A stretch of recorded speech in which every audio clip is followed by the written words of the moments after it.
Hello, আসসালামু আলাইকুম। আমি সাজ্জাদ অ্যান্ড এটা আমার কন্টেন্ট ক্রিয়েশন আমি অনেকদিন ধরে মেক করতেছি। তো ওয়েট, সানগ্লাসটা ওয়্যার করে নিই। হ্যাঁ, দেখতে পারতেছো সবকিছু ঠিক আছে। ক্যামেরা অ্যাঙ্গেল ঠিক আছে নাকি বলতে পারি না, বাট দেখা যায় মোটামুটি লেভেলে। তাই প্রচুর রোদ এখানে, রোদের কারণে নিজে তাকাইতে পারতেছি না, তাই সানগ্লাস ওয়্যার করলাম আর কি। And এটা আমি ঢাকা থেকে নিয়েছিলাম, কেমন সবাই বলবা।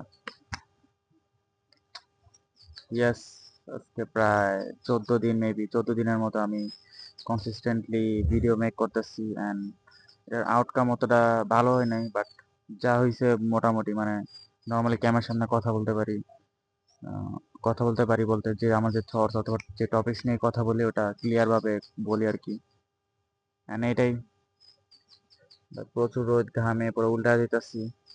দেখা যাক কতটুকু ভিডিও মেক করি।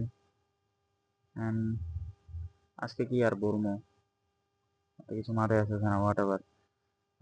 ধরে নাও, we all people are in a big jail. একটা থটস আর কি, এটা আমি অনেক, আমার যে খাতা আছে ওখানে লিখে রাখছিলাম। বিগ জেল বলতে কি মানে, ধরো না, নর্মালি ক্রিমিনাল যারা, ওরা কিন্তু নর্মাল যে জেলে ট্র্যাপ থাকে ওটা কিন্তু ছোট থাকে। তা আমরা যে জেলের অনেক বিগ, বিকজ অফ আমাদের মাইন্ড। আমাদের মাইন্ড ধরো না এখান, আমার মানে যেখানে কমফোর্ট ফিল করে আর কি, যেমন আমাদের ভাষা গো হোম, এখানে কমফোর্ট ফিল করে, তো এখানে ভাই থাকলে নর্মাল কনফিডেন্ট থাকে।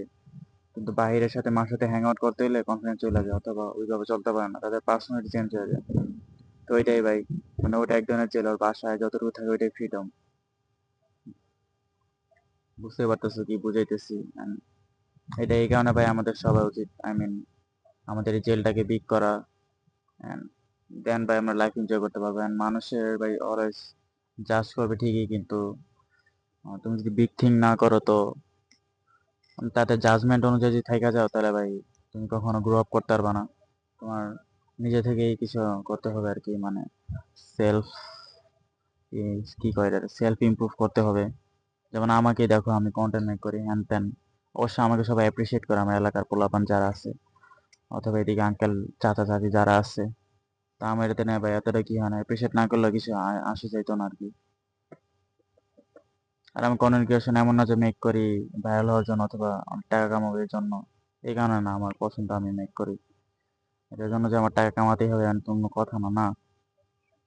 ক্যামেরার সামনে ভাই কথা বলে একটা ক্রিয়েটিভিটি থাকতে হবে। লাইক তোমার পছন্দ হইতে হবে যে তুমি ক্যামেরার সামনে কথা বলে পছন্দ করো, এরকম কিছু একটা হইতে হবে।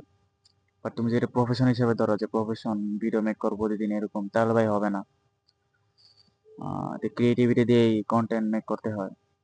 দেন ভাই তুমি বুঝতে পারবে আর কি কন্টেন্ট ক্রিয়েশনের মজা। আর কন্টেন্ট ক্রিয়েশন ফার্স্ট হাফটা অনেক বড়, কঠিন, পরে যখন এটা ইউজ টু হয়ে যায় দেন ইজি অনেক। এডিটিং করে এগুলো অনেক ইজি হয়ে যায় যদি তুমি একবার ইউজ টু হয়ে যাও। কারণ আমি এডিটিংও পারি না, কি আর বলবো। মানে পারি, মানে নর্মাল কন্টেন্ট এডিট পারি না। দেখা যাক আমি এইচএসসিটা দিয়ে নিই, দেন লার্ন করবো হাউ টু এডিট কন্টেন্ট হ্যান ত্যান। এত রোদ ভাই, গায়ে মাথা উল্টা দিতেছি। এতটুকুই আজকের কন্টেন্ট, আর কিছু বললাম না। আল্লাহ হাফেজ, আসসালামু আলাইকুম।